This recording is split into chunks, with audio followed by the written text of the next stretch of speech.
Yeah.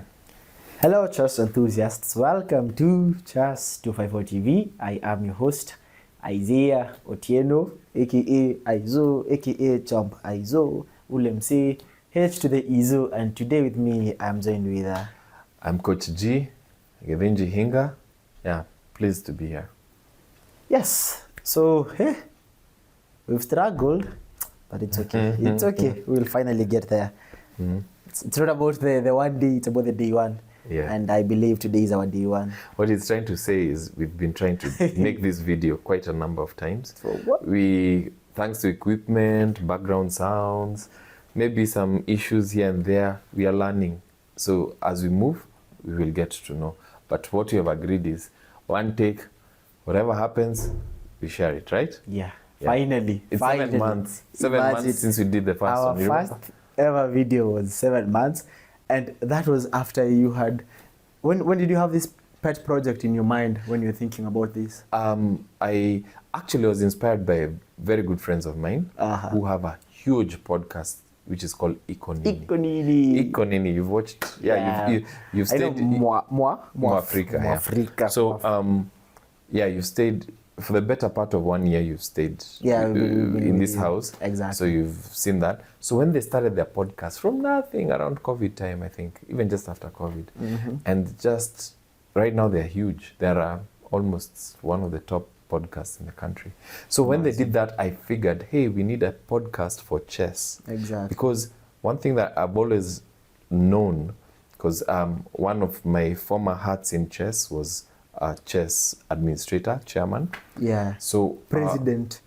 The best. I don't like that title. Really? But it was actually a very cool But title. actually, I was not a president.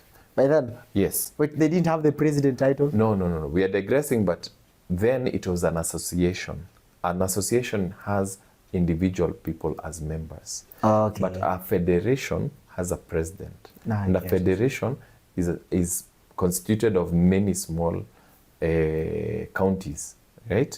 So you don't have direct individual membership. So I was a chairman, chairing meetings. Anyway, that is That's another by story. the way, so That's just another back to story. what you were saying. So anyway, when I was in that stint, Yeah. I remember once asking, that was around 2014, I asked Chess.com, Mike Klein, asked them, I would like to know how many, because we just got into office, so we wanted to understand the landscape.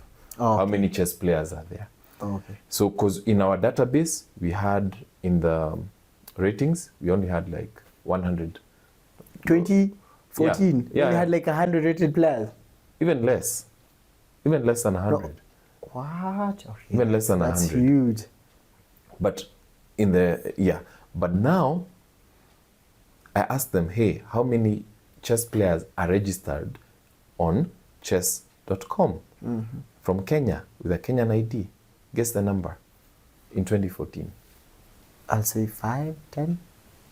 10. 10 is a lot. You know, that's actually, I got shocked because it was over 40,000 Kenyans. in 2014. Wait, you know when you're talking about 100 players, active players in Kenya, Yes. and then 40,000. Yes. Are you sure maybe someone from India didn't just have a Kenyan flag over there? You know, we are discussing something else, but it's interesting. It's a very interesting one. So, you see, chess is very popular. How many are we in Kenya? Over 50 million, right? Exactly. And many people know how to play chess. There are those ones who are mainstream, who are known maybe to me and you and know me and you. You know? Exactly, yeah. Those are mainstream chess players. Maybe in the Kenyan National Federation database, we probably, now that it has grown, we probably have maybe 5,000 or 6,000 players, right? Yeah, I stand corrected. But the number of people who play chess like casually, like, you know, as we play chess, like we're going to, it's life and death. It is. But the people who play chess in Kenya, Yeah. I would even estimate to be maybe a half of 1%, or even 1% of 1%. That is 1 in 10,000 people, right? And how many 1 in 10,000 people are those? 50 million. Out of 50 million? That's Do a the lot. math. It's probably 500,000. Yeah, 500,000. Somewhere thereabouts. Yeah? Yeah, 500,000 actually is precise. 50 million, 500,000 is precise. You guys have the benefit of calculators as we are doing this Imagine. live. But anyway, in my estimation, even more than 1 million. So anyway. Who just play chess casually? Yeah. Ah.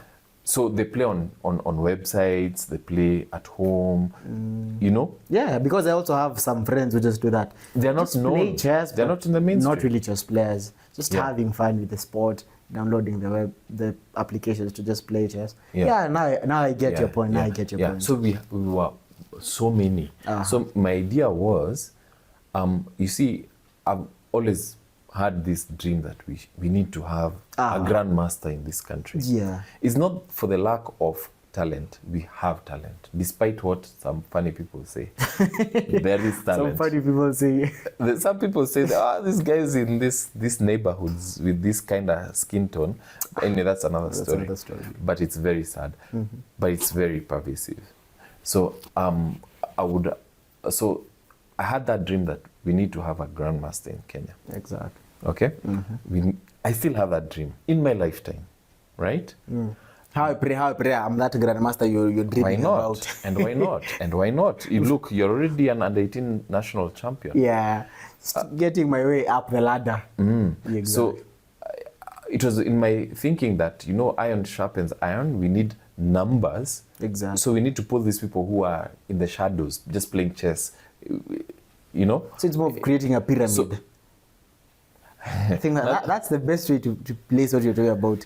Because once you have a very big base, then now we can try and just merge our way, even if the number is reducing, and finally we get that together. That's perfect. It's a pyramid scheme in a positive way. You're not conning anybody, right? Yeah. So exactly what you're saying. So a pyramid scheme. So the idea was, how can we tie up all these people, thread them together? And social media, as you can tell, is very powerful. Exactly. Right?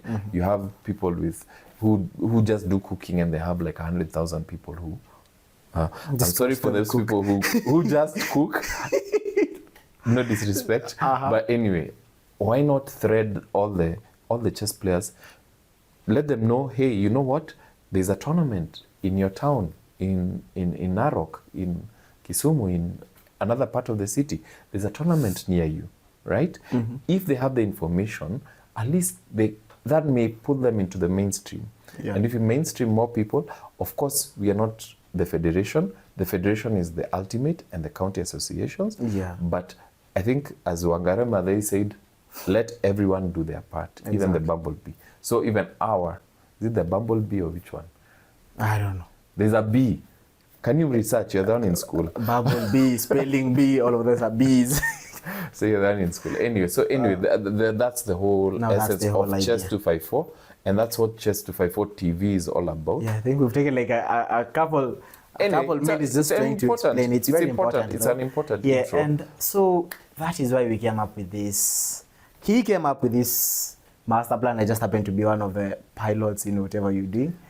And so in this channel, we'll get to have podcasts, we'll get to play games, we'll get to analyze games, we'll get to give you guys news on what is happening, etc., etc. Just anything that you can picture, just related. I remember we were even discussing about having our own a course where we could, so that it doesn't. We're just trying to reach out to everyone. We can start maybe from like a beginner to an advanced player series, because you just don't learn chess by watching Clash of the Titans. The same way we don't learn chemistry by just watching fireworks all over the place. Yes, you have to do. So now that's the whole idea. Exactly. Let us, you, for instance, are a big inspiration. You're young, you're very talented, you are the under-18 national champion of last year, not this year. Now you're 19. Now I'm a former national champ. And you have a very big story to tell, because you come from a background which is disadvantaged. Growing up in the slum, you had a very unexpected encounter with chess.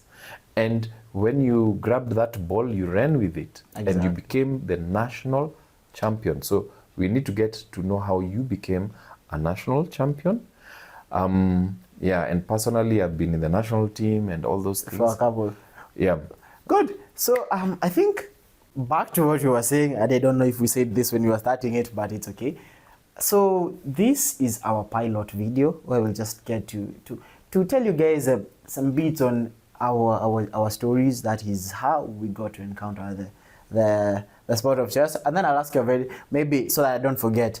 The other question is, when you're finishing this podcast, is if you weren't a chess player, what would you be?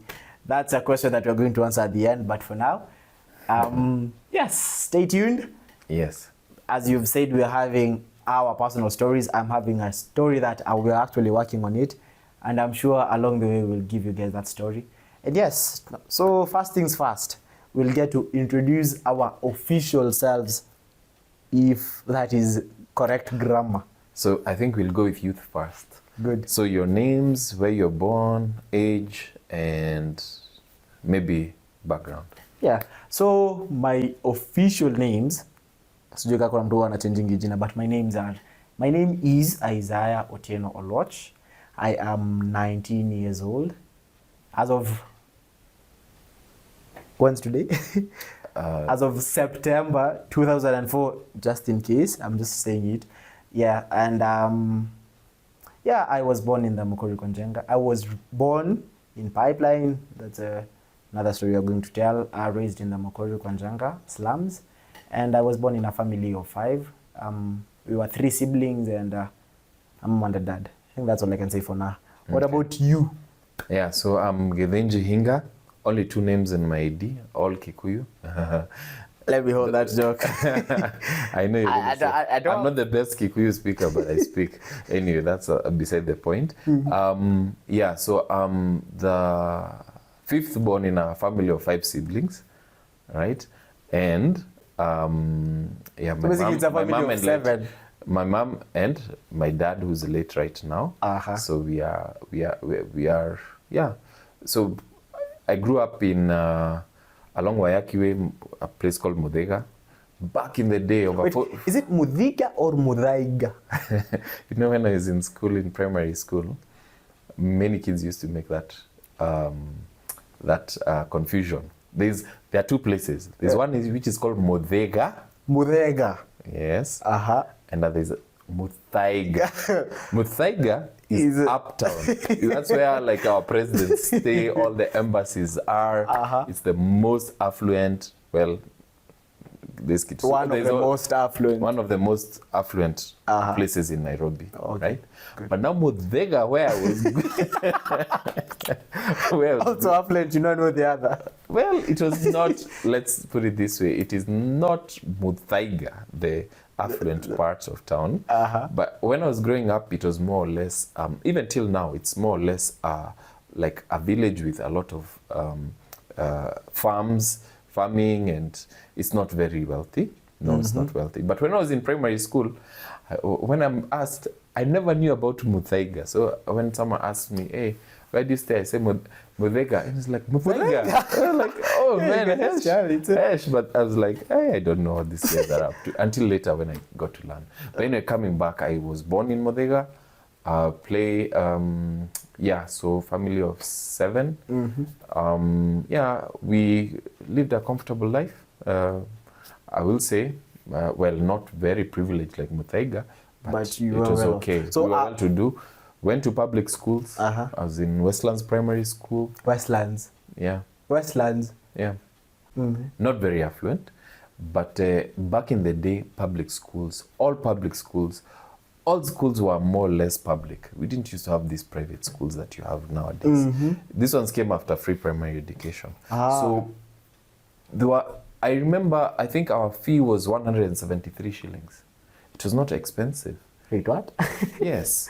So public schooling was working, but I guess when they brought in the free primary education, it was good because there were kids that were not in the schooling system because of capacity.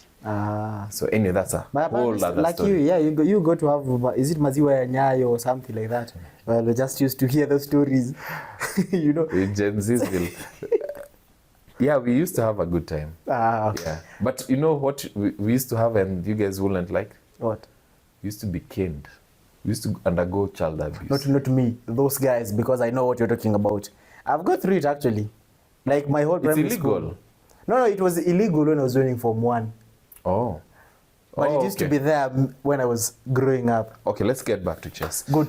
So that was the first question, as introducing ourselves, right? Okay. Now the other question is, you know, the main aim as to us having this podcast is this beautiful sport, chess. Yeah. So now I'll ask you a question. When did your chess journey start? Yeah, okay, fine. I learned the moves. I learned the game. It was introduced to me when I was 6 years old. 5, 6 years old. I got a book and a chess set as a gift from my cousin, who's a bit older than I am. Oh, okay. He bought it for me. Something incredible happened, a story for another day. So he figured that, hey, this young kid's mind needs to be engaged with chess. So we didn't have a teacher. So I and my elder brother, who's about 6 years older than I, we got this book and chess set. So we went through the book, we learned how to make the moves. So we started playing amongst each other, often referring to the book. It was called Learn About Chess by Ladybird. So it was more of a beginner's beginner manual. book. A beginner manual. And then we found one or two of our cousins knows how to play. We started playing, then very soon we ran out of opponents. We were not very good, but back in the day there used to be a lot of news about chess in the 80s, especially when there was the Kasparov and Karpov saga. Yeah. That used to be in our newspapers and our news, that, Kasparov have lost a game, won a game. So it used to be like, chess was like this, wow, thing. So yeah. It's just to be fascinating by that. So I learned it at 6, but then it was a casual game because once we ran out of opponents, I left it more or less until another encounter in the mid-90s where I found chess at the YMCA just for a few encounters. YMCA, is that like a hostel? Yes, YMCA, right. Now we moved from Odega to around State House Road. Oh, okay. So we used to play, I used to play table tennis. So one day I encountered guys playing chess. So I was like, wow. I latched on to them. That is Oyamo, Ngesa, those guys we meet at the club now. Really? Yes. Then all of a sudden, they disappeared. Then I was like, okay. Just a casual player. I was very weak. Until 2016, 2006, I encountered the Kenya national team that was departing. Actually, they had their whole gear going for an international tournament in Italy. I met them in a restaurant, chance meeting. So when I walk in, I find these guys and they're playing chess. Kina Singe, I think Nguko. Singe by then was in the national team. Singe's national team material, you guy. Anyway, that's what what's fascinating thing is at this time I was like 1 year. Yes. When you guys are already flying to Italy. That's why you're going to the GM. So anyway, as they're flying to Italy, I asked them a lot of questions. And then, long story short, I played 1 or 2 games with them. I realized I knew nothing. I was a total beginner. Yet back in primary school and maybe high school, I was beating everybody. But I was a total beginner. No. So that's when I got serious into chess. And then now, I've now looked back and made it to the team and everything. Good. Let me get this straight. When you were meeting the national team, did you already know these people, or was it like your first time getting to see people play chess? No. First time to, you see, I'd already even met 1 or 2, maybe Singe, I met him in the, I don't recall, at the YMCA. But by then I was just a small kid. I was not, that was like early 90s, maybe I was 15, maybe even earlier. So then I didn't know that chess was, I thought they were just doing it for recreation.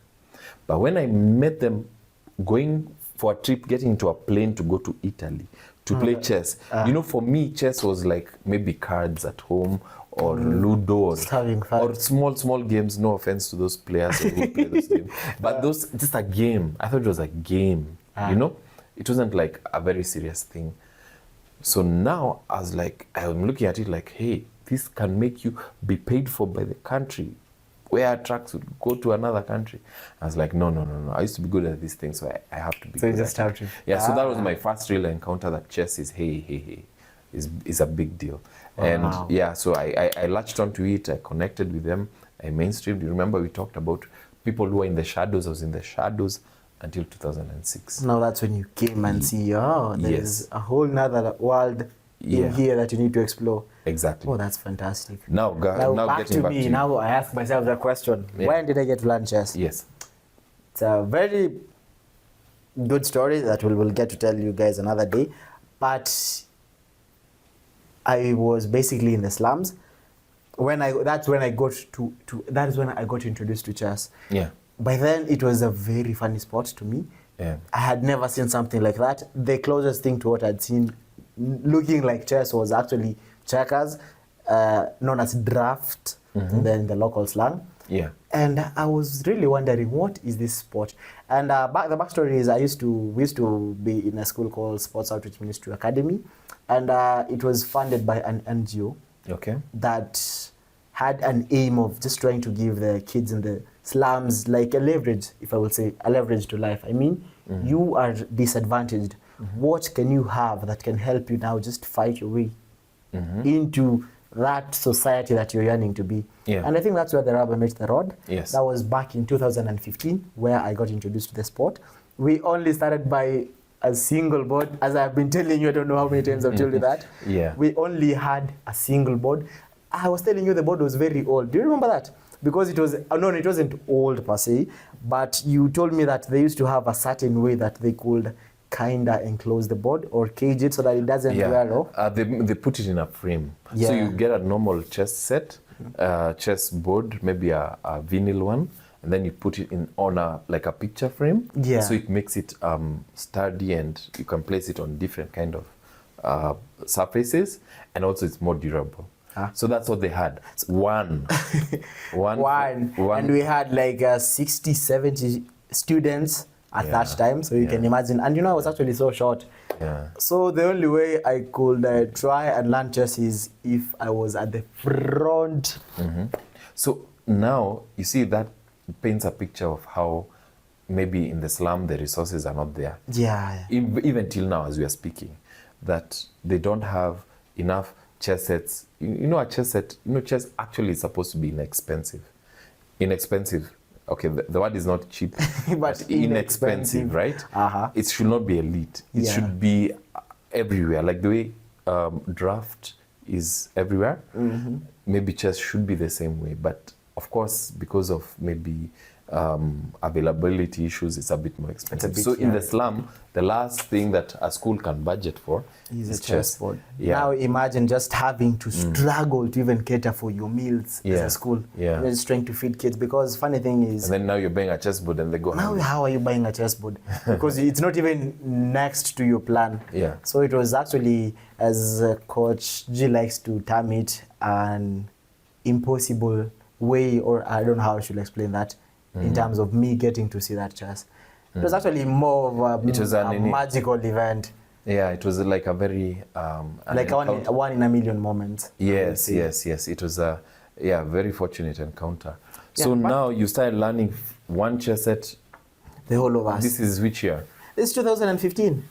And for guys who do, I don't know if it's data analytics, there is something called attrition. I don't know if you're familiar with the word. Of course. Attrition. I am 47 years old.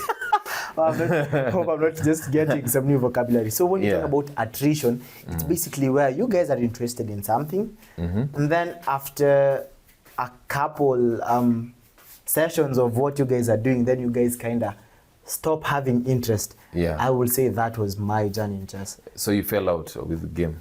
Not really falling out, but I was so curious to learn the sport. Yeah. And then now, when I was learning the sport, after some time I was like, you know what? There are the better things that I could be doing. And by then, in the slums, everyone plays football. So football was my first love in the slum.